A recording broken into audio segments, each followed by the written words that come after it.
गांव के किनारे एक पुरानी हवेली थी जिसे लोग भूतिया मानते थे। कई सालों से वहां कोई नहीं गया था क्योंकि यह कहा जाता था कि वहां एक आत्मा का वास है। एक दिन नवीन और उसकी दोस्त राधा ने साहस जुटाकर उस हवेली में जाने का फैसला किया। हवेली के अंदर का वातावरण सर्द और खौफनाक था। हर कदम पर दरवाजे की चरमराहट और दीवारों पर लगे पुराने चित्रों की निगाहें उन पर टिक गईं। अचानक वे एक कमरे में पहुंचे जहां चारों ओर दीवारों पर बड़े-बड़े शीशे लगे थे। कमरे में प्रवेश करते ही दरवाजा अपने आप बंद हो गया और शीशे में कुछ अजीब सी हलचल होने लगी।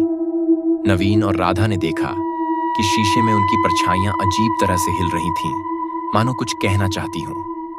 अचानक शीशे में से एक महिला की परछाई प्रकट हुई जो उनसे बात करने लगी।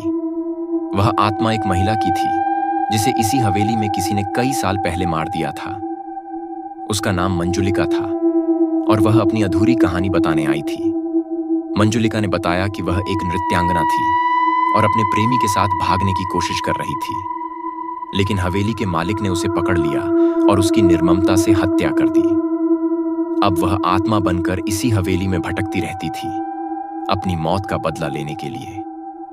नवीन और राधा को मंजुलिका की आत्मा ने चेतावनी दी कि वे हवेली से निकल जाएं, वरना उन्हें भी उसकी तरह फंस जाना पड़ेगा।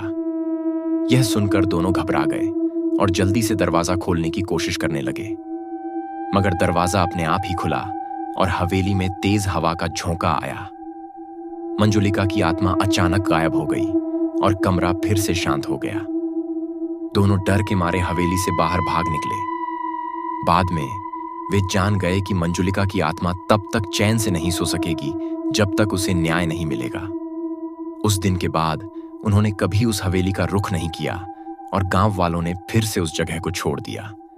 इस प्रकार भूल भुलैया की कहानी एक रहस्य बनी रही और कोई नहीं जान पाया कि मंजुलिका की आत्मा आखिर कब चैन पाई।